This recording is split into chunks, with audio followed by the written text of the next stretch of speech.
सभी को राधे राधे। सभी लोग बहुत बढ़िया होंगे, बहुत अच्छे होंगे, स्वस्थ होंगे। रिंकू सिंह, जी हां दोस्तों, रिंकू सिंह एक महान WWE का फाइटर कैसे एक झटके में संत बन जाता है? क्या इसके पीछे कोई साइंस है? क्या इसके पीछे कोई खास वजह है? आइए समझते हैं।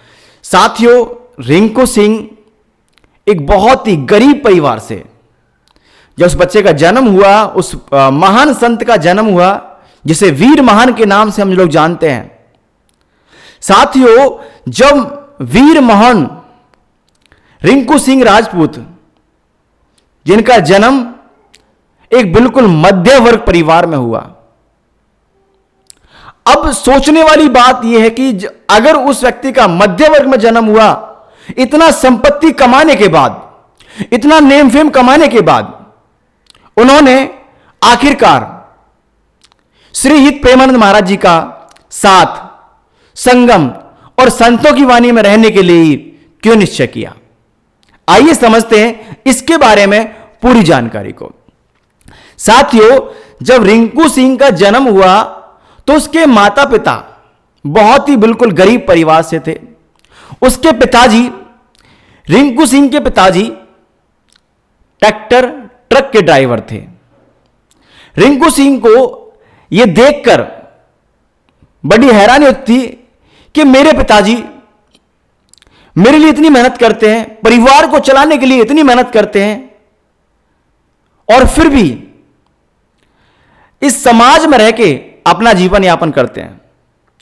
साथियों, जैसे जैसे रिंकू की उम्र बढ़ती गई, उसने अपने अंदर और अपने परिवार को बदलने के लिए बहुत ज्यादा मेहनत की। वह कई जगह ऐसे खिलाड़ियों के साथ गया जहां पर उन्होंने अपनी जीत का डंका बजाया, बहुत सारी टीमों को जिताकर लाया। जी हां दोस्तों, उसके बाद उन्होंने WWE के अंदर एंट्री मारी। और दोस्तों, WWE के अंदर कितना पैसा है ये आपको भली भांति पता होगा। WWE के अंदर दोस्तों इतना पैसा है, इतना पैसा है जितना कि आप सोच नहीं सकते। आप सोच कर देखिए, वो रिंकू सिंह राजपूत आज कैसे श्री हित प्रेमानंद महाराज जी के पास गया है। इसके पीछे बहुत बहुत बहुत बड़ा कारण नहीं है, एक छोटा सा कारण है। जो शिल्पा शेट्टी के पति यानी कि उनकी जो हस्बैंड हैं, उनको भी यह बात बोली और लाखों लोगों को यह बात समझा चुके हैं। यह बात वो हर व्यक्ति को समझा रहे हैं जो उनके पास जा रहा है। कौन सी वो बात है दोस्तों? वो बात है कि अगर प्रेमानंद महाराज जी इस बात को बार बार रिपीट कर रहे हैं तो इसके पीछे कोई खास वजह है। जी हां, इसके पीछे एक खास वजह क्या है जानते हो? वो है, मान लीजिए आप बहुत ज्यादा पैसा कमाते हैं, धन दौलत माया शोहरत सब कुछ कमाते हैं, और ये सब कमाने के बाद आपके पास इस पृथ्वी पे जीने के लिए तो आपने सब कुछ बना लिया, सब कुछ बना लिया आपने, लेकिन जब आप इस पृथ्वी को छोड़कर जाओगे तो आपकी कमाई आपके साथ नहीं जाएगी, आपकी धन दौलत माया कुछ आपके साथ नहीं जाएगा।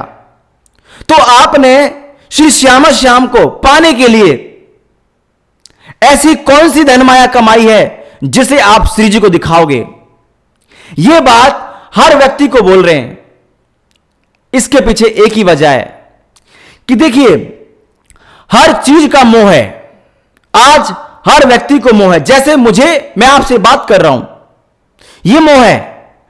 ये बात रिंकू सिंह को अच्छे तरीके से समझ में आ गई। रिंकू सिंह राजपूत सर को अच्छे तरीके से समझ में आ गई, और आज वो वीर मोहन के नाम से जाने जाते हैं। साथियों, आपको शायद पता होगा कि जब हम इस पृथ्वी पे हम अपने सारे शौक पूरे करने के लिए मोह माया का सहारा लेते हैं, ये मोह माया वो माया है जिसको हम अपना एक प्रति स्वरूप मानकर ही इसके जाल में फंस जाते हैं। लेकिन ऐसा नहीं। हमें अगर इस संसार से जब हम मुक्ति पाएंगे तो हमें ईश्वर के लिए, ईश्वर के नाम का गुणगान होना अति आवश्यक है, जो प्रेमानंद महाराज इस बात को हर बार समझा रहे हैं। अगर आपको ये मेरी बात अगर आपको समझ में आई है तो दोस्तों इस वीडियो को आपका एक लाइक चाहूंगा और इस चैनल को सब्सक्राइब करवाना चाहूंगा। अगर ये बात आपको अच्छी लगती है तो उन सभी साथियों के पास शेयर कर देना जो आपके साथ इस वीडियो में कुछ सीख कर जाते हैं। सभी को राधे राधे। बोलिए श्री प्रेमानंद महाराज की जय हो।